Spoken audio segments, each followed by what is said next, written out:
알아두면 쓸데많은 삼국지 이야기. 27번째 이야기. 여포를 사로잡아서 조조에게 넘기는 것이 어떻겠소? 무사히 합의성에 돌아온 왕에는 여포를 만나 원수로 이야기를 전했습니다. 어떻게 조조의 포위망을 뚫고 회남까지 딸을 무사히 보낸단 말인가? 방법은 단 하나뿐입니다. 조조의 포위망을 뚫을 수 있는 사람은 오직 주공뿐이십니다. 허사공의 말이 맞서. 내일 딸아이를 데리고 성을 빠져나가겠어. 다음날 밤, 여포는 고순과 장효에게 군사 3천을 이끌게 하고 자신은 딸을 직접 말에 태운 채 성을 빠져나왔습니다. 그러나 딸 때문에 마음대로 싸울 수도 없고 그렇다고 포위망을 뚫을 수도 없는 상황. 게다가 서왕과 허저까지 달려들자 여포는 도리 없이 합의성으로 되돌아가고 말았습니다. 이후 여포는 뜻대로 되는 일이 없자 울적하고 침울한 마음을 달래고자 성에 틀어박혀 술로 하루하루를 보냈습니다.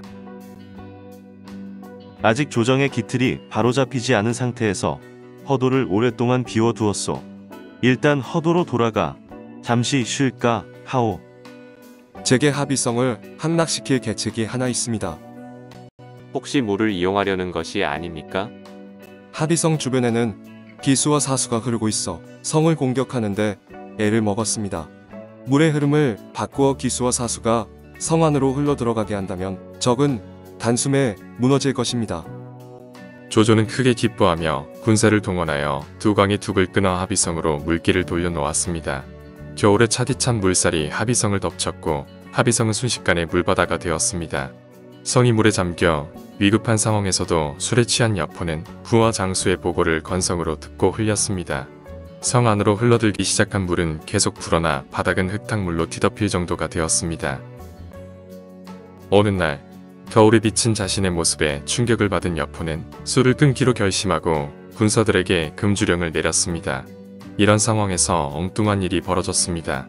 금주령이 내려진 지 며칠 후 여포의 부장 후성이 자신의 말 15마리가 없어진 것을 발견했습니다. 후성이 놀라 이 일을 조사해보니 마구간을 돌보던 하인 2명이 성 밖의 의비에게 상금을 받으려고 말을 훔친 것이었습니다. 다행히도 후성은 이들을 사로잡고 말을 되찾게 되었는데 공교롭게도 이 일이 화근이 되었습니다. 말을 되찾았다니 다행이요. 후성 장군 한턱 내야 하지 않겠소? 오늘 밤에 저희 집에 오시지요. 제가 식사 대접을 하겠습니다. 이거 잔치상에 뭔가 빠진 것 같지 않소이까? 술이 빠졌다 이 말씀이지요. 마침 담가 놓은 술이 있습니다. 그걸 내오지요. 아니요. 주공께서 금주령을 내리신 지 얼마나 되었다고 수료? 그럼 제가 주공께 술을 바치고 이 술자리에 대해 허락을 받아 오겠습니다. 후성은 곧 술동이를 가지고 여포의 부중으로 찾아갔습니다. 내가 금주령을 내렸거늘 내 명을 어긴단 말이냐. 당장 이놈을 끌어내어 목을 베어라. 군령을 없인 여기는 이런 장수는 필요 없다. 이 일은 성 안의 다른 장수들에게 곧바로 알려졌고 장수들은 후성의 목숨을 구하기 위해 여포를 만나러 왔습니다. 내 명을 어겼으니 목을 베어야겠지만 그대들을 봐서 용서해 주겠소. 대신 매 100대를 쳐서 그 죄를 대신할 것이요. 장수들이 계속해서 용서를 빌자 여포는 매를 50대만 치도록 다시 명했습니다. 결국 후성은 매 50대를 맞고서야 풀려날 수 있었습니다. 우리 목숨은 죽은 것이나 다를 바 없소. 조조에게 포위된 성은 점점 기수의 물에 잠겨가고 있으니 이럴 바에는 여포를 떠나는 것이 좋을 것 같소이다. 여포를 사로잡아서 조조에게 넘기는 것이 어떻겠소? 그렇다면 나는 여포가 애지중지하는 적토마를 훔쳐내겠소. 먼저 적토마를 타고 가서 이 일을 조조에게 알리겠소이다. 합의성에서 후성이라는 장수가 항복해왔습니다. 그가 승상을 뵙고자 합니다. 여포의 장수 후성이. 이 말은 제가 합의성을 넣으며 가져온 적토마입니다. 적토마가 없으면 여포는 다리가 잘린 것이나 다름없습니다. 게다가 위속, 송원 두 장군이 성 안에서 여포를 사로잡을 준비를 하고 있습니다. 성에서 백기가 내걸릴 때 공격을 하신다면 합의성을 함락시킬 수 있을 것입니다. 후성의 계책에 따르기로 한 조조는 경문을 써서 화살에 매달아 합의성 안으로 비오듯이 쏘아보냈습니다. 성 안에 있는 백성들과 군사들의 마음을 동요시키기 위한 글이었습니다. 이제 황제의 명을 받아 대장군 조조는 여포를 치려고 한다. 만일 대군에 맞선다면 그와 그 일족에게는 죽음뿐이다. 하지만 여포를 사로잡는 자에게는 높은 벼슬을 주겠다. 그런 후 조조는 대군을 몰아 합의성을 총공격하였습니다. 잠을 자던 여포는 놀라 우왕좌왕하며 겨우 군사들을 배치시켰습니다. 새벽부터 시작되었던 조조군의 공격은 한낮이 되자 잠시 멈췄습니다. 새벽부터 잠도 못 자고 싸운 여포가 지쳐서 잠깐 잠이 들었을 때였습니다. 위족과 송원은 잠을 자고 있는 여포를 포박하고 성루의 백기를 내다 걸게 됩니다. 합의성 안으로 조조군이 뛰어들자 성은 일시에 혼란스러워졌습니다. 여포가 조조에게 사로잡힌 사실을 알자 여포의 군사들은 뿔뿔이 도망치기에 바빴습니다. 저녁이 되자 결코 무너질 것 같지 않던 합의성은 마침내 조조에게 함락되었습니다. 조조는 둑을 막아 성 안에 고인 강물이 빠져나가도록 했으며 사로잡힌 포로들을 끌고 오게 했습니다. 진공은 조조의 산심에도 불구하고 당당하게 죽음을 선택하게 됩니다. 하지만 여포는 목이 잘려나갈 때까지 살려달라고 울부짖었으나 끝내 길거리에 목이 내걸리는 신세가 되었습니다. 그대는 왠지 낯이 익은 얼굴이군.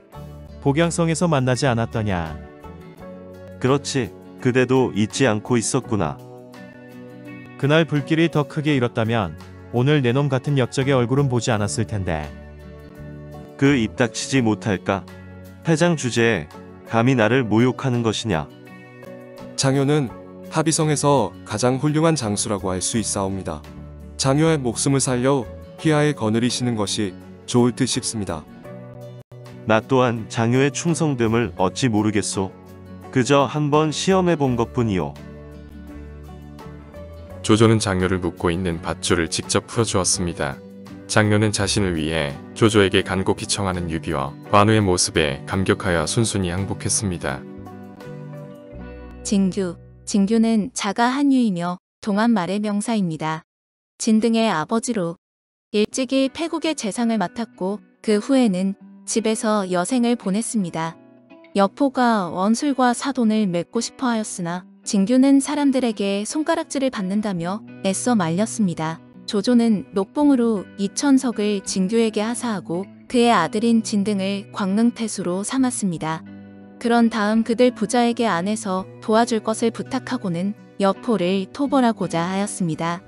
198년에 조조가 여포를 공격했을 때 여포는 출전하면서 진규에게 성을 지키라는 명을 내렸습니다. 그리하여 진규는 그 기회를 놓치지 않고 위축과 함께 성문을 열어 조조를 도왔습니다. 진규의 도움으로 조조는 성을 함락하고 여포를 토벌하였습니다. 이 일로 조조는 시편에 해당하는 녹봉을 진규에게 더하여 주었습니다. 진등. 진등의 자는 얼룡으로 원래 서주태수인 도겸의 부하로 있었으나 그가 죽고 유비가 서주태수에 오르자 막관의 자리를 맡았습니다. 여포가 유비로부터 서주를 빼앗은 후에 여포의 부하로 있으면서 조조에게 여포를 제거할 수 있도록 도와주겠다며 부추겼습니다. 진규는 그 공으로 광릉태수의 자리에 오릅니다. 조조가 198년에 여포를 토벌하였는데 진등이 여포의 신임을 얻어서 의심받지 않고 내부를 교란시키는 계책에 성공하였습니다. 그리하여 조조는 쉽게 성을 함락할 수 있었습니다. 이 공으로 진등은 복파 장군에 올랐습니다. 진공은 자가 공대로 동군 사람으로 여포의 모사입니다. 초군 중모 현령으로 있을 때 동탁을 암살하려다가 실패한 조조를 구해서 같이 도망다닙니다. 그러나 도망 중에 조조가 아버지의 친구인 여백사를 오해하여 그 일가를 모두 죽이고 그 실수를 덮기 위하여 여백사마저 죽이는 것을 보게 됩니다.